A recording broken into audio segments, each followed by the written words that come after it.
Hello and welcome to our latest session, our daily session of our Tarot On 2020, the pandemic special. I hope everyone watching this as a recording is doing well, keeping safe and sane as our various curves go up in different countries. Obviously, everyone follow their local advice requirements and so forth, and keep yourselves safe and well during this time. I think most of us are under some form of lockdown, which is obviously an interesting time to be. One interesting thing is I've just finished pre-recording a series of Lenormand videos for the next 3 months, and they do seem to be responding to local conditions and even global conditions, because now we can do readings that are for the world, because a lot of us are all in the same situation. We're all facing the same challenges, and I think that's going to be one of the good things that does come out of this. So our readings can be a little bit more global as a result. So hello to those joining me in the live class. What I'm going to do today is talk briefly about where's my compact? They're down here. So before we continue with our bedtime story a bit later on, as we keep our ascent up the tree of life, I'm going to take a look at some specific cards and some specific decks. Because it struck me when I was talking about the Thoth Tarot, and we've already talked a little bit about the Waite-Smith Tarot, that there is a big difference between reading a deck that you know the intent of the author and artist, and reading a deck that you have no idea. Maybe it's a second-hand deck and you've never seen it before, and no one on the internet knows about it, and there's no companion book, or the little white book is just very brief and abstract, and you have no idea why there's a double spiral shape in the top left-hand corner of the card. So as a result, you tend to project and make up and use your knowledge of symbolism when reading that card in a reading. So I thought we'd look at some very specific examples today of a deck that people thought that they knew, but there was some confusion about why particular symbols were on particular cards, and so people sort of made up their own interpretation of it, and then and we have no real evidence from the author or designer and artist of what the intent was. So in this particular case with the Waite-Smith deck, I'm going to show you how it works with both making it up, and I mean making it up in the best possible way by using our symbolism and everything else, making it up in absence of any written material.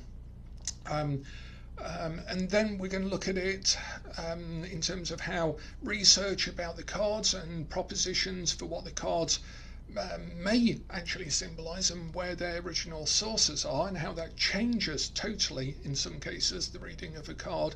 But does that make every tarot reading before then incorrect in some way? Well, we'll wait and see. Then we can take a look at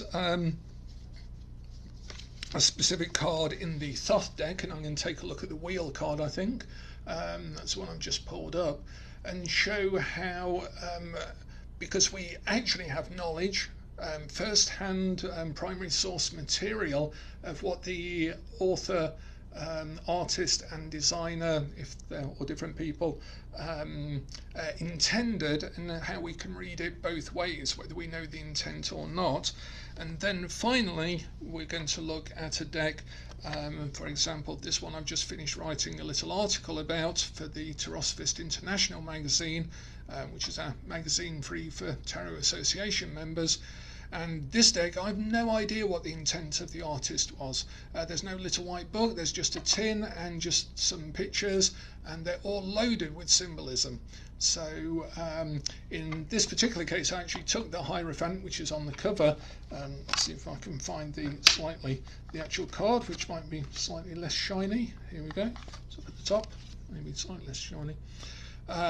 So we can see some of the imagery in this card that is totally unique to this deck, and then we're going to take a look at how we might read that and how we go about doing it, and whether it matters, and what the differences are, because my proposition to you before we even start is that really it doesn't matter, but it can change the way you read, and that's for sure. So let's take a look first at the Waite-Smith deck. Yeah, the little white books, the LWBs that come with decks can be quite funky sometimes, and this is quite often the case. You'd be surprised how many times it is the case that the author of the little white book is not the designer or the artist. Particularly a lot of contemporary decks, the designer and the artist, if they're different people, or just the artist is commissioned to make a deck. For example, go and do a deck on Alice in Wonderland, and then is given to someone totally different to write the little white book for it. And I know that sounds a bit surprising perhaps, but it's actually quite common in decks that you, mass market decks in particular, obviously not indie decks or Kickstarter funded decks or Indiegogo decks, but certainly for a lot of the mass market decks, the author of the little white book and the artist designer cannot even sometimes have been in touch with each other. They're both commissioned separately by the publisher in order to produce a deck for something that's on trend, or they have a particular interest in, or they've been inspired to buy an artist's work and produce it as a deck and so forth. So that can happen as well. So as Ziga's saying, it is true, I believe, we have saying in Terosophy that the oracular moment is sacrosanct. That is to say, whatever you say at the time is meaningful and is part of the moment that you have with the cards, and even if you are misreading a card to its original intent, the deck, the cards, the universe understands how you relate to the cards and produces the cards in accordance with your ability, because they are only our tool. They are not in a sense magical in themselves. It's our relationship to the universe through them that's the magical component of it. So let's take a look at this particular card here. So this is a particular one that Charlie Goodwin and I looked at in Tarot Time Traveller, and Charlie went through a collection of books and started right at the beginning, going back to the just prior to the Golden Dawn and working onwards, and looked at about 50 or 60 different books and their description of this card. Because obviously we have no description from Pamela Coleman Smith of what she intended, and we certainly can't trust Waite's description of the minor arcana in particular, because in some cases he doesn't even know what he's looking at, or he describes something that isn't on the card, or he's misseen it on the card, and that really does demonstrate that Waite and Smith were totally separated really for the minor arcana, whereas Waite almost certainly directed more tightly the major arcana. And the court cards were somewhere thrown in between, and they're not very consistent compared to their Golden Dawn sort of plan. So with this card, one of the things that Charlie noticed was that the common word for it is of course juggling. And that is basically because the people who were writing books on tarot and using this card looked at this card and they said, it's a man juggling. And then they went from that interpretation. They actually then said, well, okay, he's juggling. What is he juggling? He's juggling money. So it's about juggling your money. There's an uncertain C behind. So it's about juggling your finances or juggling your limited resources. But it sort of starts off with things like joviality and mirth and juggling and not being certain. And then over the years, you can virtually do a family tree of meanings. And of course, some authors have read other authors and then sort of semi-copy their keywords and their meaning. So you end up with a tree diagram, like a family hereditary tree of meanings for a card. And so it starts off with the, say for example, the two of clubs and the cartomantic meanings, and sometimes those are used through the Golden Dawn and then onwards, and sometimes they're not. They're literally the Golden Dawn meanings, and then Waits, and then everyone else's, Eden Gray, Rachel Pollack, Mary Greer, and then it sort of branches out like so. But then over time, so it comes from sort of juggling and joviality and uncertain future, but then you start to get a whole period of time when it's about juggling money, because obviously at that point people were starting to have more concerns. Obviously people have had financial concerns in the past, but the people writing the books and buying the decks, our society had changed and become more sort of commercial and capitalist and so forth. Or people had more spare money to spend, so they had to juggle it in a different way. And then of course you might guess it's only after the 60s and into the 70s that the books start to talk about credit and juggling your debts and things like that, making sure you only spend what you've got and so on. Because up until that point, there was no such thing as credit, not really, not in terms of credit cards and so forth. And then only quite recently do the books all suddenly, the branches suddenly start to have new leaves on them, and then they branch off with the same sort of leaves, where they're saying things like juggling your work-life balance. And so this card is quite often interpreted as you need to juggle your work-life balance for your own health and your own mental well-being, and that's because that's come from the juggling, but then the juggling of these two things has become totally different over time. And you can trace that, and we do that in Tarot Time Traveler to show how these things work, signs of the times. You can actually build a cultural history backwards through the written interpretations of tarot cards. That's quite certain. Early cartomancy has a very black and white view, if I dare say that, of male and female roles in the household that then get slightly changed over time. So, but then if we do some research, and we cover this in Secrets of the Waite-Smith Tarot, it turns out that Pamela may well have been inspired by a particular painting that was probably known to her. It was published, available just before this deck was produced in 1909, and it was by Edward Burne-Jones. He did a book called The Flower Book, and in that book, which was given to the British Museum in the year that Pamela likely visited the British Museum with Waite to see the copies of the Solar Busker deck, which again has found its way into some of these cards. So we know that she definitely saw that deck because we can see the imagery in the deck itself, and it's not from the Golden Dawn.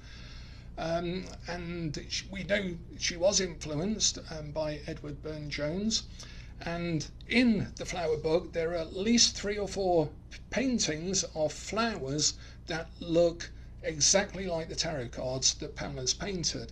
There's some where I'm sure, absolutely 100% sure, you can show the painting to a tarot card reader and they'll tell you which card it is, and they'll always say the same card because it's always obvious which card it is.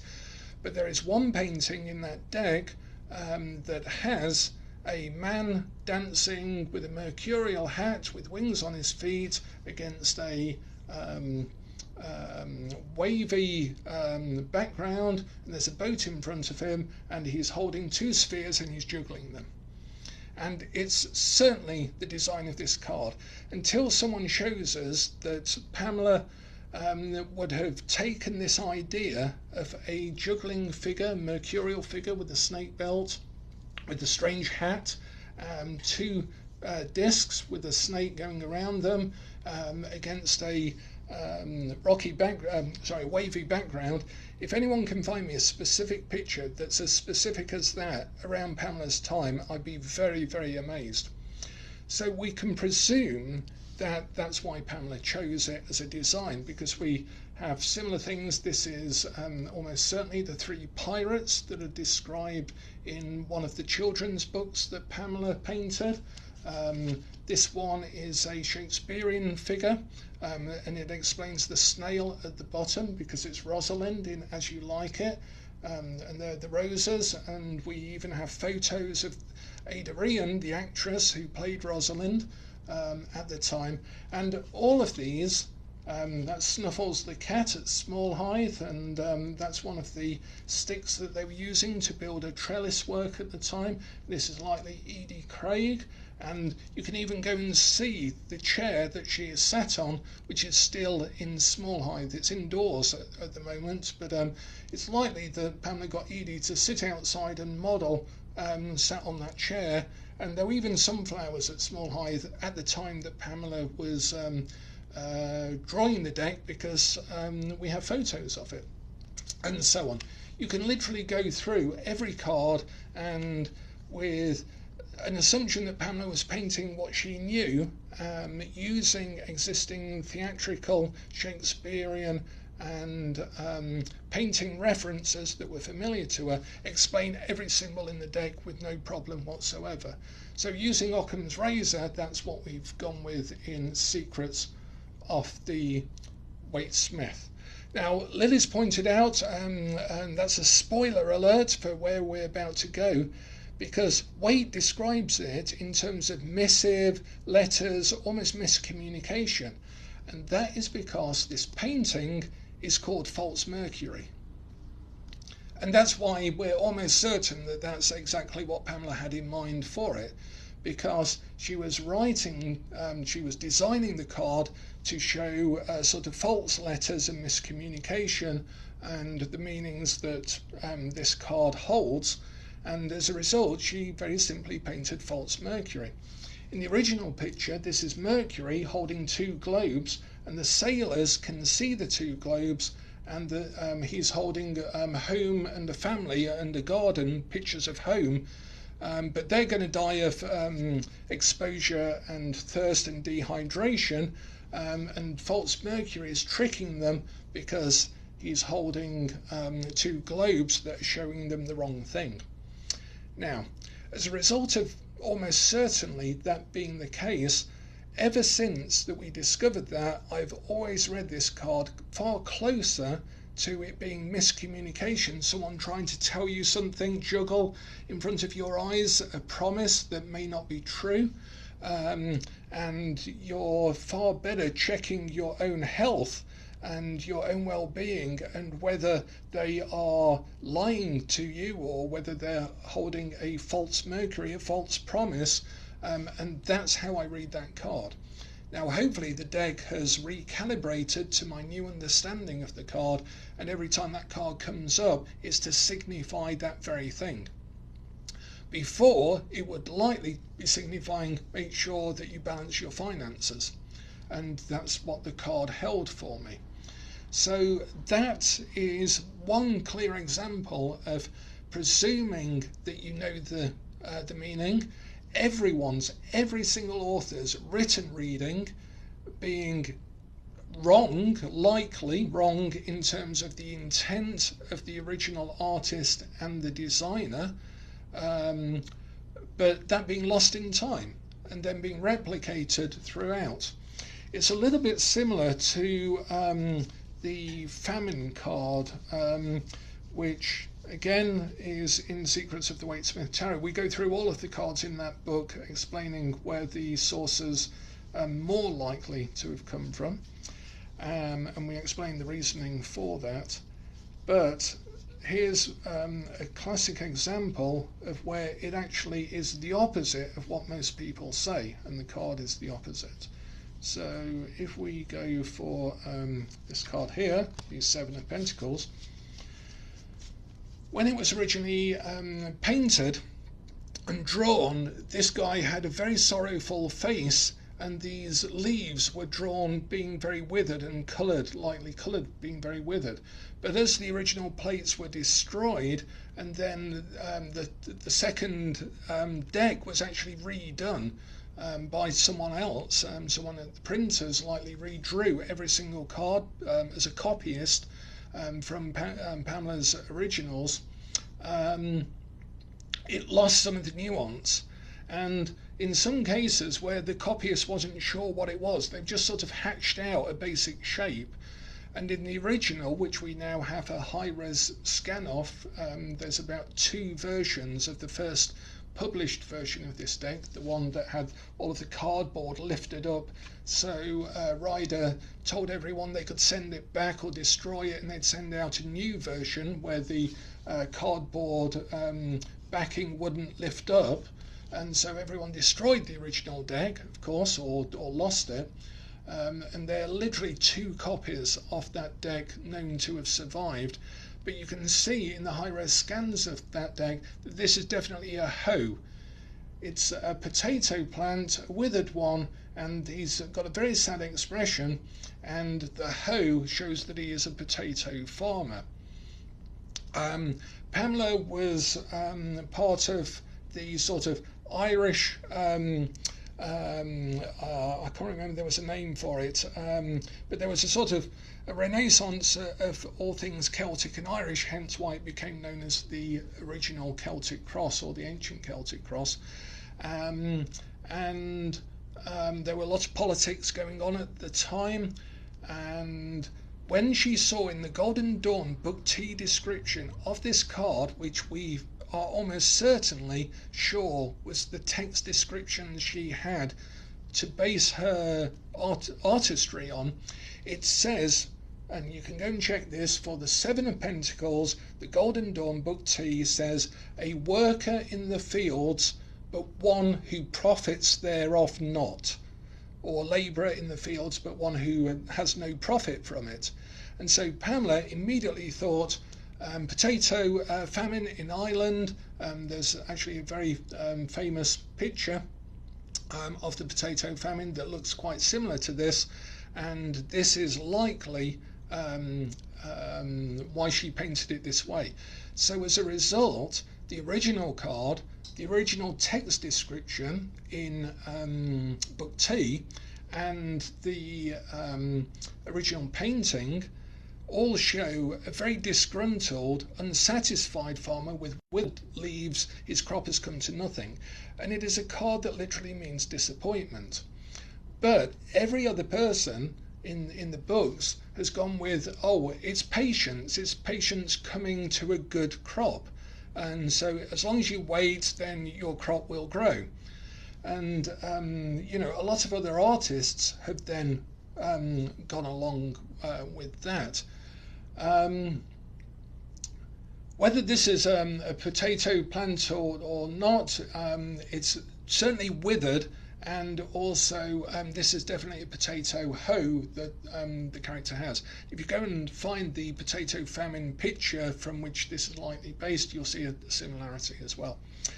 So, and the fact is, the Golden Dawn describe it that way. It is a card of disappointment. So now, whenever I come to this card, Tali calls it the Blight card, and so this card now has almost the opposite significance of everyone who then went from the miscoloured version and the slightly patient look that the character was redrawn with, and it loses the very downcast mouth that the original Pam A, the actual Pam A version, the card has.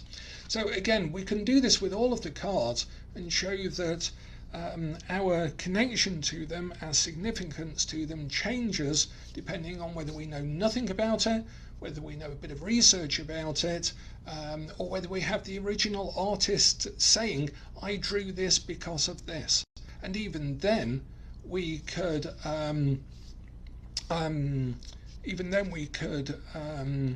disagree with it. In a reading, that symbol might mean something entirely different. Again, the oracular moment is sacrosanct. You always go with that. Just to answer Ziga's question, I read this as don't put all of your potatoes in one field, or don't put all of your crops in potatoes. Make sure you have some sort of diversification, that you're likely to be disappointed if you only focus on one thing, that if you wait around it won't come to anything, so cut your losses now and get out of the country, and so on and so on. So it's very much a kind of disappointment that has to be recognised and either mitigated against if it's in the future, or responded to if it's in the past, depending on the question and the card. But it's a very negative card, far more than a lot of the contemporary books will give it. And so if you read tarot and you've learned from contemporary books, then you're more likely to see this card as being very positive, when certainly our vocabulary and our system, and likely the book T and so on, it's a very negative card. So that really flips it into a different way. This one gives it a totally different subject when you know, but it's not entirely contradictory. And when you know a little bit about this card being Rosalind, or likely Rosalind, then at least you know why the snail is there, and also why the falcon is there, and roses on the dress, and various other things. But it doesn't change the reading. It adds a bit more depth to it, a bit more nuance. The more you know about Rosalind's character, the more you can tell the client that they should have particular qualities that relate to this character. Now with Thoth, I just want to give one example, because otherwise we'll run out of time, and then I'll quickly go on to the Raincoast deck. I'll give you this classic example. There is a book by an author whose name I can't remember just offhand, but she went about the Thoth deck. I don't know why she wanted to write about the Thoth deck, but she had no interest in Crowley whatsoever, and stated quite fully that it was better to take his material out of the deck and just read it symbolically. But then what happened was she then put her own symbolism into the deck where she could, and totally ignored Crowley. And one interesting thing about that was that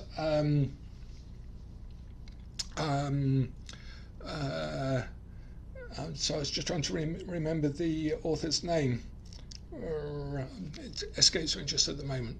It's actually in the list. In the Facebook group there is a annotated bibliography I did of all of the books that have been written so far on the Thoth deck, and a few comments about which are my favourites and which I think are true to Crowley's intent and which vary off. Angela's Arian is that's the name. I knew I'd get there eventually if I burbled a bit. So Angela's Arian wrote a book, and she went about this by just trying to divest every card of Crowley's influence totally, and she makes a big point about how symbolism is universal, so therefore you can redeem it no matter how terrible the person is who designed it. And then she goes and puts her own symbolism and her own interpretations back into it, which sort of kind of defeats the point to me. But what is worse about that book is I remember starting to read through it and thinking, bloody hell, this is a brave attempt at removing Crowley from the entire deck. And as I went through each page and saw sort of what she was doing, I suddenly thought, what's she going to do when she gets to the wheel card? Because the wheel card is very specifically Typhon, the ape of Thoth, and the Sphinx, which is common to several cards, but then you've got all of this strange symbolism going on in the background that's unique to Crowley's vision of the card. And I thought she's going to have a hard job describing this particular card. And if you go and look in Arian's book, I was sort of semi-delighted but not surprised. I turned the page over and the description of the wheel is like literally a paragraph, and there's a huge blank space underneath it.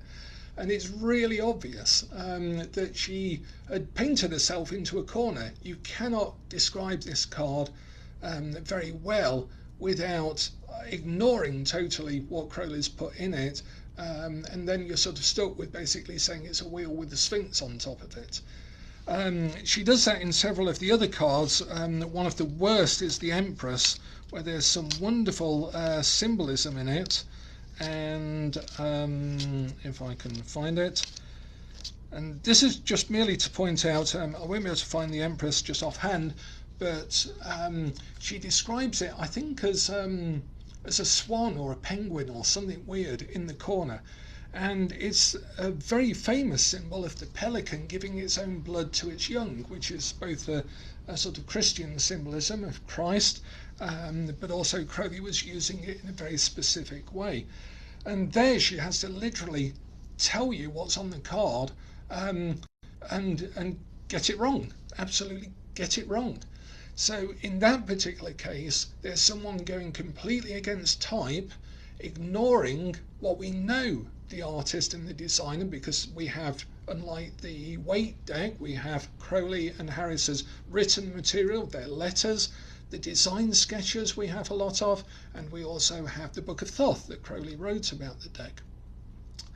And so when you choose to ignore all of that, you can get stuck on some of the cards, or you say things or see things that aren't even there in the card.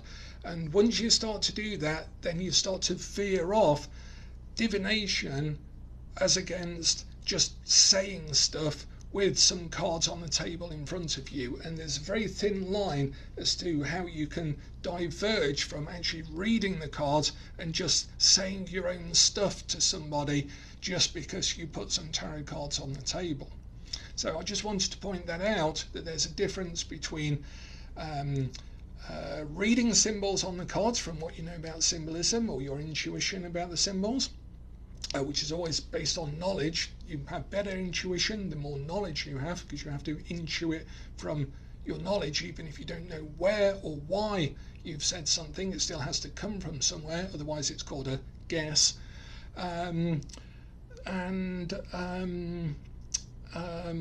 So in the Waite-Smith deck we can do that, but we can also amend that, nuance it slightly with what we can research about the likely symbolism, whereas the Crowley deck, the Thoth deck with Frieda Harries as the painter and semi-designer, we do know what they said, and so we either choose to ignore it, go completely against it, or follow it by researching what they said was on the cards, which I think is the more useful thing with the Thoth deck itself. And then finally we come to the far extreme, where we have a deck like the Raincoast Tarot. This is the borderless edition, and I did an article in the magazine a couple of days ago for this card, and you can see it's got things like a horse. This is the Hierophant, incense, some little mini priests in this corner. We have cross keys, which is traditional symbolism at least. We have strange tentacles coming off the hat, and then we have a showground in the background and a trapeze artist who seems to have fallen off their trapeze, if you can see that in the background, that little bit of detail. Now, there's no little white book. I didn't ask the artist about this. He is in our Facebook group. I just went with what I felt the cards had to tell me. And in this particular case, the horse looking back, the incense, the diminution of the little priests down in the corner, and the trapeze, the fallen trapeze artist, I got the feeling with this card that it was about not trusting authority. There's a very subversion going on in this deck of your expectations, and so with this card I very much got the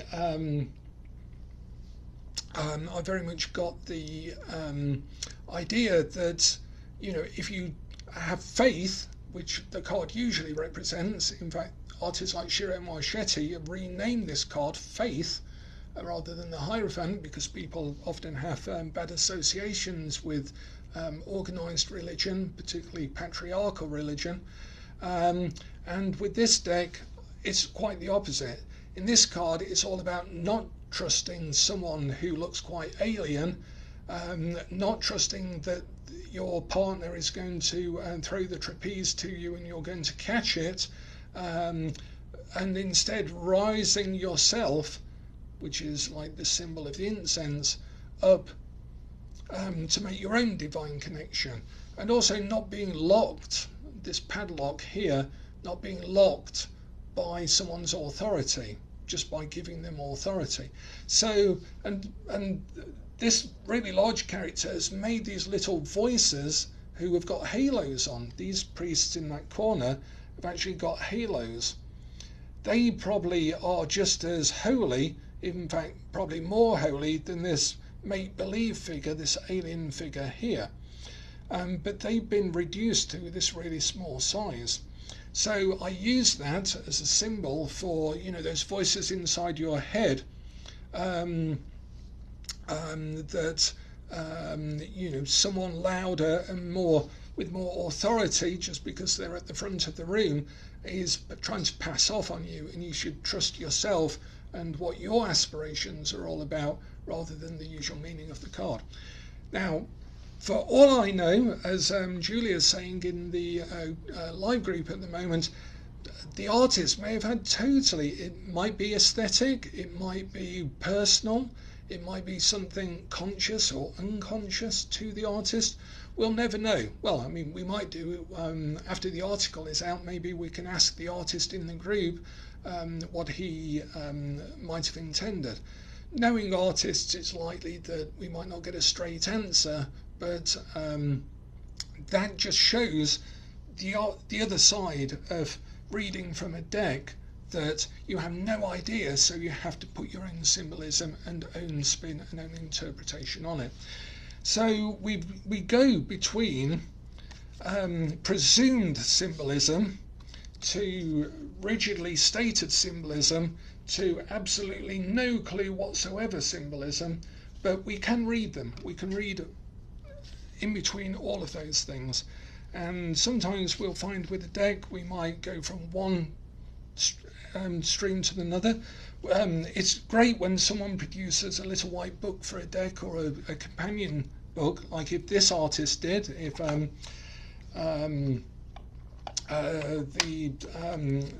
this artist produced a guidebook to every card, and I'd been using this deck for a year, it'd be really mind-bending to actually then think, oh, I've always read that symbol like that, or whatever, and it might totally reverse the meaning of the card for me. It might not make any difference, it might just add a nuance. So I hope in that we've just looked at those ranges, because it helps us know where we are with our cards, that you can be in any of those places and not to feel challenged, or that you have to do one of those particular things, stand in one particular camp or another. The only thing I'd ask you to do is, if you're interested, always try and find out about the intent of the cards, even if you don't use it. And what I'd ask you never to do is totally try and remove the artist and the author from the deck itself, because you can really paint yourself into a corner doing that. You can have willful ignorance, that's absolutely great and absolutely fine. I'm never going to look at Crowley. I love the deck, I read the cards all of the time. You can say, I'm just never going to read Crowley, I've tried, or whatever.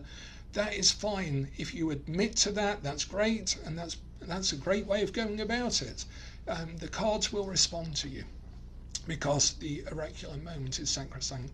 Just don't say that you're doing one thing when in fact you're doing one of the other things. Make sense? Okay, so we are going to just read our bedtime story. I think we got to Chesed and we were heading further up the tree.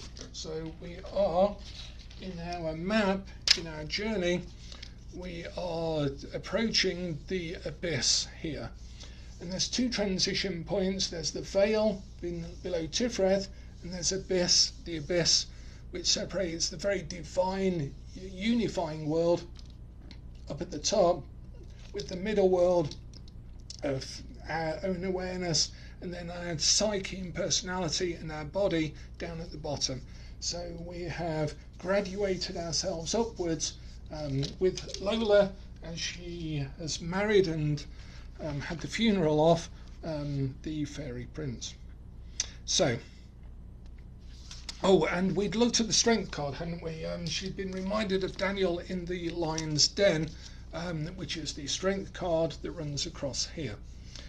And again, we can compare major arcana. We have the blasted tower, which is that breakdown of unity here. We have strength, which is a two things, but two separate things, the lion and the maiden, but they are in relationship.